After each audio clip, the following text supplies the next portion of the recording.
আসসালামু আলাইকুম, hello everybody, welcome back to my other new blog video. I hope আপনারা ব্যাকে খুব ভালো আছেন। আলহামদুলিল্লাহ আমরাও ভালো আছি। আজ যে 3 দিন ধরেই এই শ্রম আমি ব্লাউজ এটার পিছনে দিতে দিতে আমার মনে যেন আমি এত কষ্ট আর কোনো সময় করি নাই, এত কাজকর্ম করছি, এত খারাপ কোনো সময় লাগে নাই। তার কারণ হয়েছে আমার দুটো পোলাপাইন আমাদের জ্বালাতে জ্বালাতে তৈন্য করিয়ে লাইছে। আমার মনে হয়েছে আমি একটা ব্লাউজ বানাবো। এটা হয়েছে আমি ঈদের সময় 2 রকমের শাড়ি কিনছি, 2 কালারের। এটা হচ্ছে টুকটুকে লাল এক কালার, আর এক হচ্ছে গোল্ডেন কালার।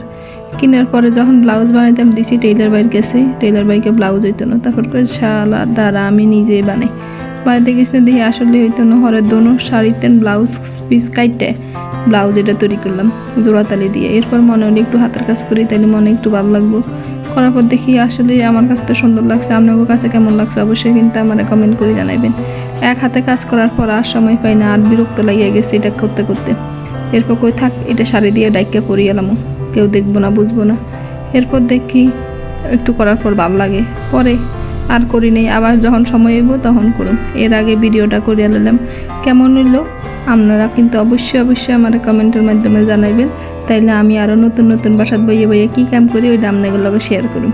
ব্লাউজ গানে কাম করানোর সময় মাইয়াগারে কইলাম এত শতানি করতেছিল, কইলাম দে আনলগা লিখতিব, যাক ইয়ার দড়ি টড়ি আনি লেখাইতাম বইয়েছি।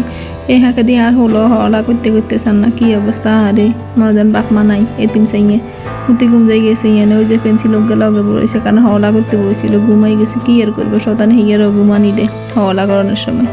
আচ্ছা, কাম করতে মোটামুটি ইফতারের সময় হয়ে গেছে। কেমনে যে ইফতারের সময়ও, কেমনে আবার সেহরির সময়, রোজা যে কেমনে চলে যেতেছে আল্লাহ জানে। আল্লাহ রহমতের দিন আল্লাহ লই যেতেছে কেমন করি তাড়াতাড়ি করি। যাই হোক, ইফতারের লাগে আজকে চিকেন ফ্রাই আর কাবাব আর নান, রুটি, বাটার নান যেটা ওইটা। এরপরে রাশিয়ান সালাদ মোটামুটি বেগিন তৈরি করানো হইলো। এরপরে ব্যাকে আইসি ইফতার খাইতো। আর এইখানে হচ্ছে বেলের শরবত বানাইছি। বেলের শরবত বানাইতাম যে কাহিনী করছি, আমি তো করতে পারতাম না। মিড়াই বানানোর সময় দিন কিয়া দেয় বেটারা। আমি গরম দুধের মধ্যে মিড়ে দেওয়ার লোক আর দুধ বেগিন হাড়ি সর হয়ে গেছে। যাক গেছে, মোটামুটি কেউ খানো আইয়ে খেয়েছি আর বেগিন পিজা হালাইতেছি। আজ যে সারাদিন মোটামুটি টুন করে বৃষ্টি হইতেছিল।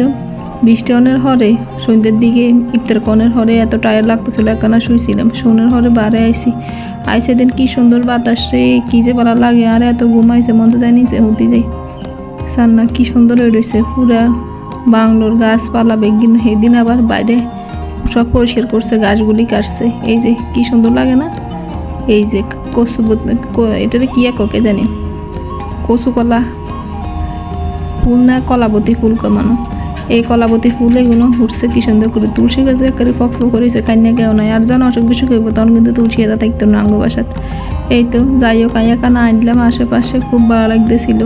এই খরগোশ গেল আর হোলা হয়নি, কি যে করে। এটা হচ্ছে একটা আর্টিফিশিয়াল খরগোশ, বুঝি আপনারা মনে করি না এটা আবার রিয়েল খরগোশ আইয়ানে বই দিছে না। ইনে ফুল গাছের ভিতরে রাখছিলাম। মা গোমা হোলানির অত্যাচারে খরগোশের জায়গা থাকতে না। চলো না জানে করে একটা জিনিস দেবে এই সান। আমরাও এত আরাম আইসে থাই না, যে আরাম আইসে আর হাঁস মুরগি ইয়ানা হাঁস মোরগ আছে, র্যাবিট আছে, মানে খরগোশ আছে অনেকগুণ, প্রায় 14 মতন। ইয়ার হারে বিভিন্ন ধরনের পাখি আছে এই আর কি। আর এখানে কিন্তু অনেক সুন্দর পাখি এগুলো আছে, কবুতর আছে বিভিন্ন জাতের, হাঁস মোরগও আছে বিভিন্ন জাতের, বিদেশি সোয়ানো হাঁসও আছে। এই কিন্তু দেখাবো আরেকদিন ভিডিওতে। আপনারা আজ পর্যন্ত ভালো থাকেন, আল্লাহ দোয়া করেন। আল্লাহ হাফেজ।